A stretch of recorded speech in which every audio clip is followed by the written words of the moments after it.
مرحبا أهل الكمال مرحبا أهل النوادي. الحمد لله على رب العباد. أشهد أن لا إله إلا الله وحده لا شريك له وأشهد أن سيدنا محمدا عبده ورسوله. اللهم صل وسلم وبارك عليه وعلى آله.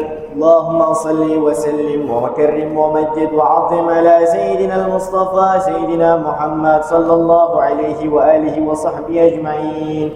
أما بعد فيا عباد الله أوصيكم ونفسي بتقوى الله فقد فاز المتقون.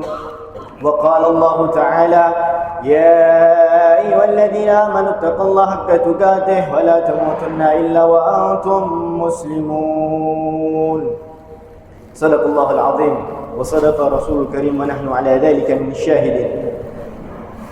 يا معاشر المسلمين ويا زمرة المؤمنين رحمكم الله. Marilah sama-sama kita meningkatkan kualitas keimanan kita dengan cara mencintai Allah Subhanahu wa taala. Mencintai Allah Subhanahu wa taala dan Rasulnya Sayyidina Mustafa Muhammad sallallahu alaihi wasallam. Agar kita bisa mendapatkan ridhanya dan cintanya dari Allah Subhanahu wa taala dan Sayyidina Muhammad sallallahu alaihi wasallam. Ma'asyiral muslimin, kenapa kita harus mencintai Allah Subhanahu wa taala? Karena Allah telah memberikan kita nikmat yang begitu banyak yang tidak bisa kita hitung satu persatu. Di antaranya kita bisa dikumpulkan oleh Allah Subhanahu wa taala di masjid ini untuk melaksanakan ibadah salatul Jumat. Banyak di antara kita yang ingin melaksanakan salatul Jumat, tapi Allah tidak mengizinkan. Mungkin dia ada berhalangan dengan kerjaannya atau dengan sakit dan lain-lain. Dan di antara nikmat yang paling agung yang Allah berikan kepada kita adalah kita dijadikan oleh Allah Subhanahu wa taala untuk menjadi umatnya Sayyidina al-Mursalin Habibina wa Maulana Muhammad. Ini nikmat yang besar. Ma talabna wa ma sa'alna walakin Allah manna 'alaina bihadhihi an-ni'mah. Kita tidak minta sama Allah, tapi Allah jadikan kita sebagai umatnya Sayyidina Muhammad. Nabi Musa memohon untuk menjadi umatnya Sayyidina Muhammad, tapi Allah tidak jadikan. Kita tanpa meminta, ma talabna wa ma sa'alna walakin Allah manna 'alaina bihadhihi an-ni'mah. Dan kenapa kita harus mencintai Sayyidina Muhammad? Karena seperti yang saya bilang tadi, marilah kita tingkatkan kualitas keimanan kita dengan mencintai Sayyidina Muhammad sallallahu alaihi wasallam. Iman kita bertambah sempurna seperti yang dikategorikan dalam hadisnya. Qala sallallahu alaihi wasallam, la yu'minu ahadukum hatta kuna habba ilaihi min waladihi wa walidihi wan nasi ajma'in. Atau kama qala Habib Muhammad sallallahu alaihi wasallam. Tidak sempurna keimanannya seseorang sampai aku yang dijadikan yang paling dicintai olehnya, yang paling dicintai daripada anaknya, orang tuanya, keluarganya dan kerabatnya, wan nasi ajma'in. Dan Rasulullah sallallahu alaihi wasallam sangat mencintai kita sebelum kita diciptakan. Sudah memikirkan kita sebelum kita diciptakan dan sangat rindu kepada kita sebelum kita diciptakan. Ada beberapa bukti yang saya rangkum dalam khutbah tentang bukti jelas bahwasanya Sayyidina Muhammad sallallahu alaihi wasallam sangat mencintai kita. Bukti yang pertama, Rasulullah sallallahu alaihi wasallam terlahir dalam keadaan yatim. Hidup dalam keadaan serba kekurangan, susah, bahkan beliau tidak sempat menikmati indahnya tidur di atas kasur karena beliau tidur di atas pelepah kurma.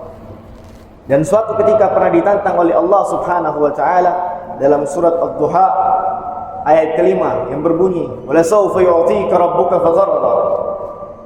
Jika engkau mau wahai Muhammad, mintalah, maka Tuhanmu akan memberikan apa yang engkau minta sampai engkau puas dengan permintaanmu tersebut. Jika Sayyidina Muhammad meminta kekayaan, Jabal Uhud akan Allah jadikan emas untuk Rasulullah. Jika Rasulullah menginginkan kedudukan, akan Allah angkat derajatnya lebih tinggi daripada raja. Istilah kerennya King of the King. Jika Sayyidina Muhammad meminta wanita, akan Allah berikan saat itu juga bahkan bila perlu Allah turunkan dari surga bidadari yang cantik untuk menemani Sayyidina Muhammad. Tapi apa yang Sayyidina Muhammad minta ketika mendengar ayat wala sawfa yu'tika rabbuka fatarda, faqala habibuna Muhammad idzan ya Rabb la arda ummati finnar. Kalau begitu ya Allah, aku tidak akan ridha, aku tidak akan rela satu saja dari umatku masuk ke dalam neraka. Beliau tidak meminta untuk kepentingan pribadinya. Yang diingat oleh beliau adalah umatnya. Itu yang pertama. Yang kedua, ketika terjadi hijrah, saat itu keadaan kaum muslimin di kota Makkah Al-Mukarramah dalam keadaan membahayakan. Karena kaum kafir Quraisy sangat mencari Rasulullah dan ingin membunuh beliau. Kemudian ketika turun ayatnya, Rasulullah mengumpulkan kaum muslimin dan muslimat, dan Rasulullah katakan kepada mereka, wahai saudara-saudaraku, sesungguhnya ayat hijrah sudah turun, maka pergilah kalian wahai pemuda-pemuda, wahai laki-laki, pergilah kalian terlebih dahulu, bawalah perempuan-perempuan kalian, bawalah anak cucu kalian, bawalah harta kalian, berhijrahlah ke Madinatul Munawwarah. Setelah kalian sampai di sana, barulah aku akan berangkat hijrah.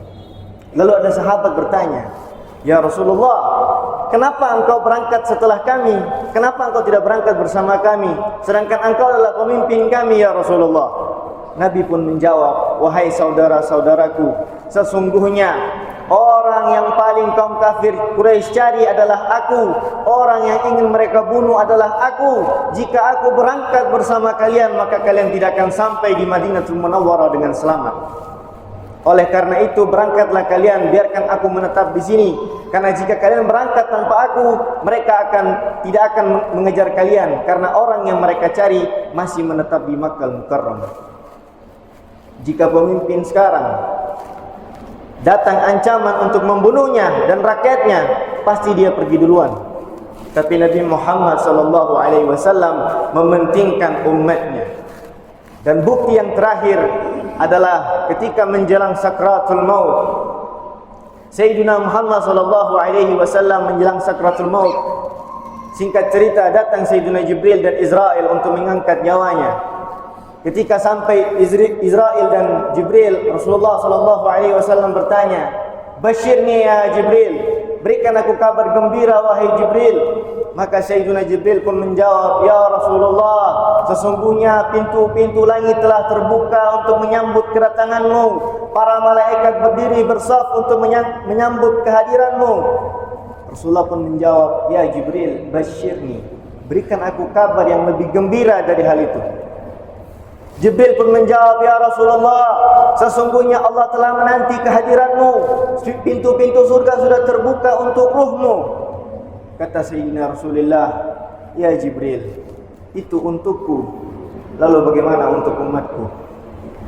Lalu Allah mengilhami Sayyidina Jibril, dan Jibril katakan kepada Rasulullah, "Ya Rasulullah, sesungguhnya Allah mengharamkan surga bagi umat-umat terdahulu sebelum umatmu masuk ke dalam surga tersebut."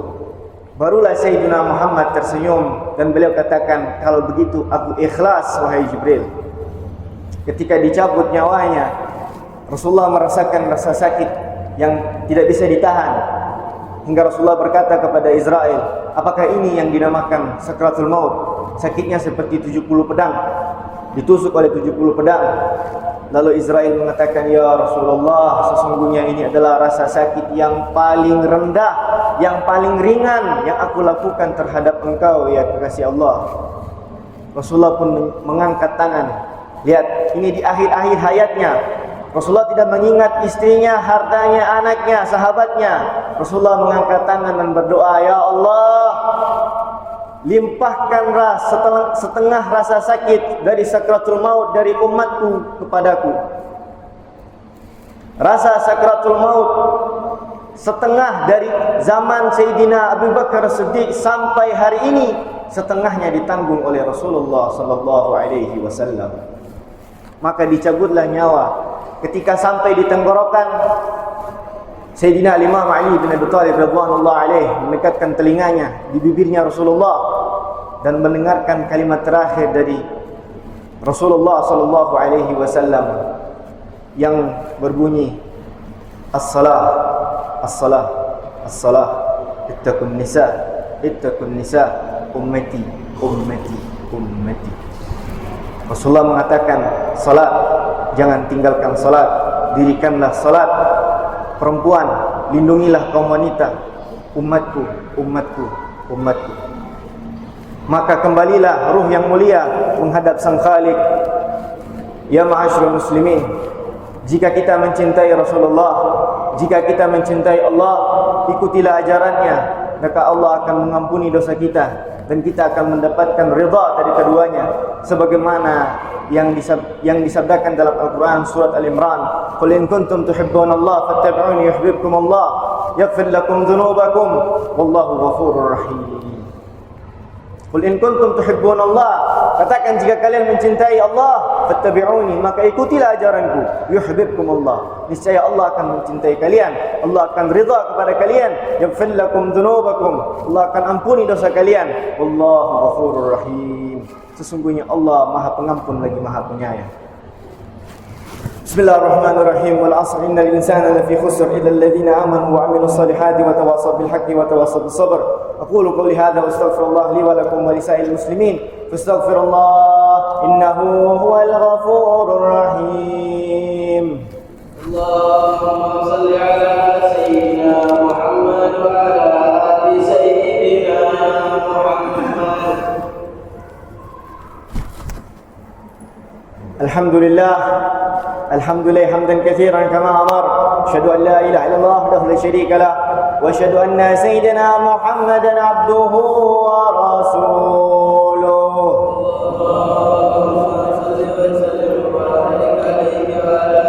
Allahumma salli wa sallim ala sayyidina Muhammadin wa ala ali sayyidina Muhammad. Amma ba'd, fa ya ibadallah, usikum wa nafsi bitaqwallah faqad faza al-muttaqun. Wa qala ta'ala, ya ayyuhalladhina amanu ittaqullaha haqqa tuqatih wa la tamutunna illa wa antum muslimun. Wa 'alamu anna Allah shalla 'ala nabiyyika katima wa lam yazal qailan 'alima. Fa qala ta'ala, inna Allaha wa malaikatahu yusalluna 'alan nabi. Ya ayyuhalladhina amanu sallu عليه وسلموا تسليما.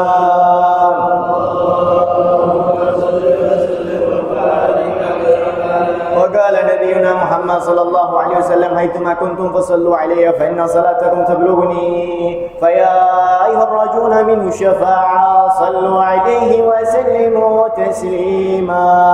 ويا أيها المشتاقون إلى رؤيا جماله صلوا عليه وسلموا تسليما.